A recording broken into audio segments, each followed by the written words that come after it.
A situação da França no século XVIII era de extrema injustiça social na época do antigo regime. O terceiro estado era formado pelos trabalhadores urbanos, camponeses e a pequena burguesia comercial. Os impostos eram pagos somente por este segmento social, com o objetivo de manter os luxos da nobreza. A França era um país absolutista nesta época. O rei governava com poderes absolutos, controlando a economia, a justiça, a política e até mesmo a religião dos súditos. Havia a falta de democracia, pois os trabalhadores não podiam votar, nem mesmo dar opiniões na forma de governo. Os oposicionistas eram presos na Bastilha, prisão política da monarquia, ou condenados à morte. A sociedade francesa no século XVIII era estratificada e hierarquizada. No topo da pirâmide social estava o clero, que também tinha o privilégio de não pagar impostos.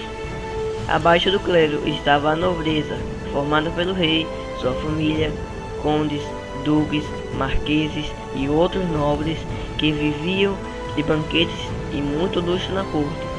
A base da sociedade era formada pelo terceiro estado, trabalhadores, camponeses e burguesia, que, como já dissemos, sustentava toda a sociedade com seu trabalho e com o pagamento de altos impostos. Pior era a condição de vida dos empregados, que aumentavam em larga escala nas cidades francesas. A vida dos trabalhadores e camponeses era de extrema miséria, portanto desejavam melhorias na qualidade de vida e de trabalho. A burguesia, mesmo tendo uma condição social melhor, desejava uma participação política maior e mais liberdade econômica em seu trabalho. A Revolução Francesa, no dia 14/7 de 1789.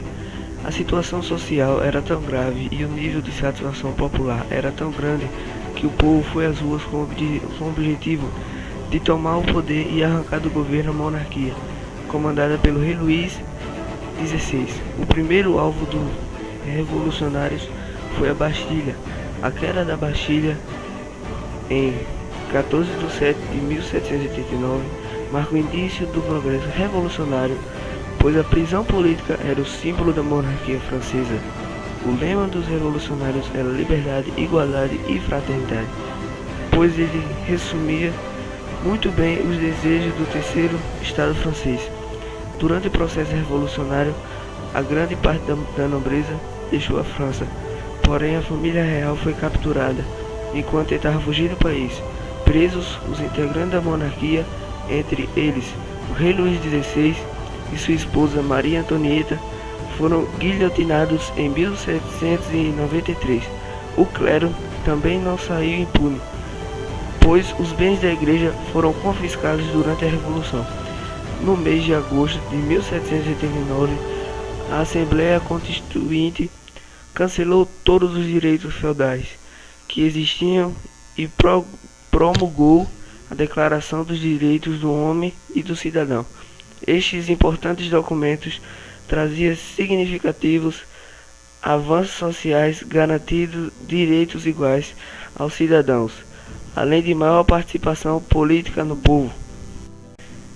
Girondinos e jacobinos. Após a Revolução, o terceiro estado começa a se transformar e partidos começam a surgir, com opiniões diversificadas.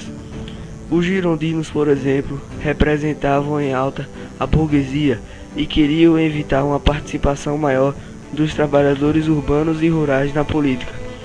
Por outro lado, os jacobinos representavam a baixa burguesia e defendiam uma maior participação popular no governo, liderados por Robespierre e Saint-Just.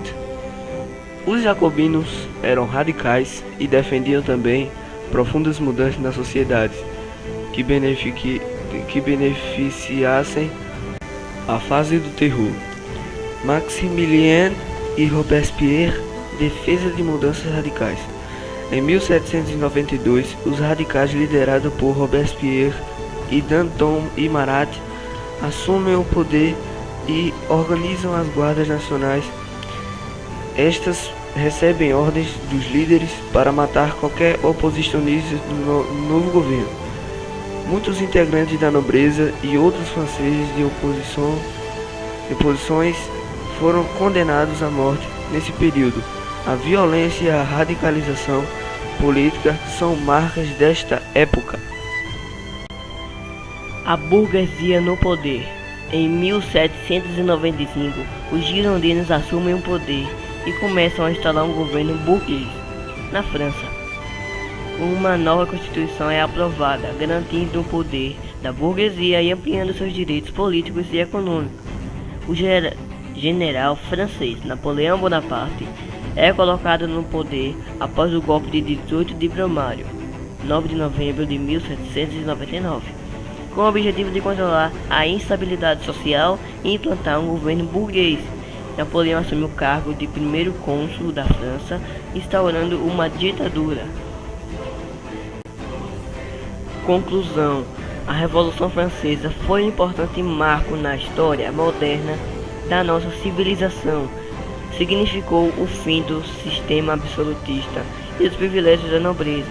O povo ganhou mais autonomia e seus direitos sociais passaram a ser respeitados. A forma dos trabalhadores urbanos e rurais melhorou significativamente. Por outro lado, a burguesia conduziu o processo de forma a garantir seu domínio social. As bases de uma sociedade burguesa e capitalista foram estabelecidas durante a Revolução.